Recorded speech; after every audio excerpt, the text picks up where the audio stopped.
your knitting lesson 2. Okay, now when you're knitting, put you right here so you can see things. When you're casting on, which is putting your stitches on, you don't have to take this needle out and keep putting it back in, okay? So it's in now.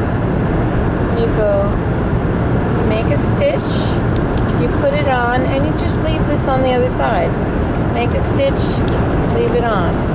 Make a stitch, put it on. Make a stitch, put it on. And see, this just goes down underneath the first needle.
Open field, and it covers the road like that. So you can be driving along, zooming along at the speed limit, and you get to this patch, and it can throw you off. It can, you know, depending how bad it is, it's like hit. Now see, here it is. It can be slippery. It can do something to your car. And then it goes away. It's a lovely day again, but here it is. Look at that. Sometimes you get whiteout conditions when it blows across the top of the snow pile on the side. Usually in Ontario, they raise the sides of the road. They like this. The road is way above the field. You said really? That's the first word you've said.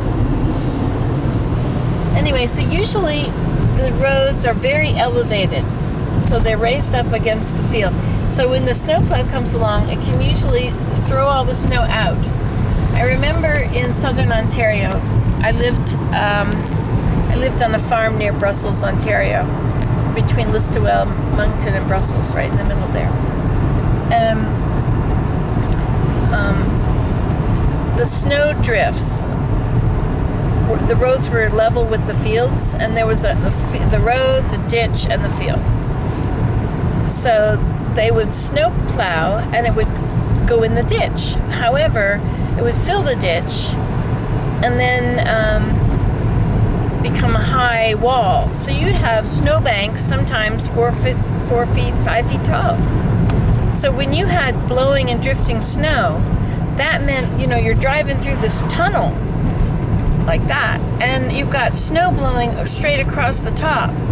And so it's billowing and it's filling in your road, but also you can just be driving along, and all of a sudden you hit whiteout conditions.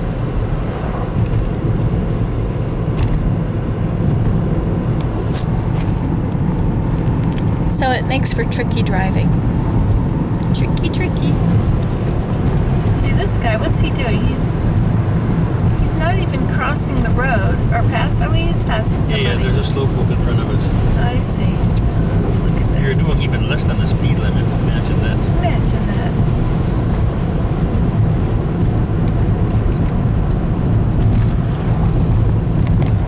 In Canada, the speed limit is a general idea. It's a guideline. It's not a limit. It's sort of a rough estimate. They won't give you a ticket unless you're 15 kilometers an hour over the speed limit. Well, make that 20. 20, he says. Make that 20. So although it's 80 kilometers an hour, everybody drives 100. How do you teach your children how to drive the speed limit? How to obey the rules? But the speed limit are ridiculously low, though.